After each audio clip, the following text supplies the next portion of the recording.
So this is going to be the third and final video in my series of lessons that I learned over the last decade.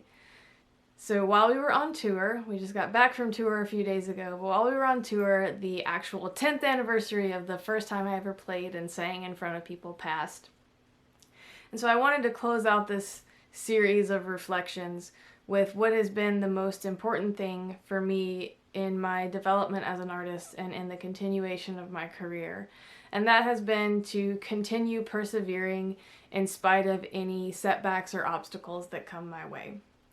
And I acknowledge fully that I have an immense amount of privilege that not everybody in the world has. And so my setbacks may look different or may seem less significant than what somebody else may go up against.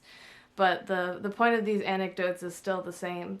So one of the big things that I viewed as a really big obstacle and something that I was in a lot of ways disappointed in myself for was that I didn't finish my undergraduate degree as quickly as I wanted to. So I had hoped to be in and out of undergrad in 3 or 4 years. And I was working really hard, and I took a whole lot of credit hours every semester, and I kept myself really, really busy. But I started out at a community college and then transferred into a 4-year university, and when I transferred in, a lot of those credits that I had worked really hard on didn't transfer. I had to kind of play catch up a little bit and redo some of those classes or substitute them for other things that did count toward my degree. And I felt at first like that was a huge obstacle and a failure on my part, and like it was just a bad thing, that there was nothing good that could come of it. Looking back now, I see that that extra year that it took me to get my degree, because it took me 5 years, so that extra year gave me more time to put myself in rooms with people who were more knowledgeable and more experienced in the music world than I was. It gave me a nice, close-knit community to be a part of. It let me join my first band. It let me play in a lot of open mic nights that I wouldn't have gotten to play in otherwise. And actually during that time was when I met Zach, who is now my music and life partner. And so what felt at first like a big setback has ended up being one of the best things that could have ever happened for me as an individual and as a musician. So another thing that felt like a big negative to me was after I finished my undergraduate degree, my goal had been to go straight into the world of music, working somewhere in a studio, doing either maybe like working in the office or kind of being in the background, or maybe working in concert promotion or things like that. So doing some kind of less front and center role in the music industry. And what ended up happening was I got a job working at a magnet factory, and I was not doing anything related to music, and that made me kind of a little bit nervous, and it started to force me to really think about what it was that I wanted and what I really wanted to do. And I found myself every morning before I went to work, every night when I got home, on my lunch breaks, whenever I had a spare minute, all I was doing was writing music. And I was starting to look into playing music more often, going to more open mic nights, going to writers' nights, trying to get gigs and things like that. And it made me realize that I had chosen the idea of going into music business on the back side of things and kind of being in the background.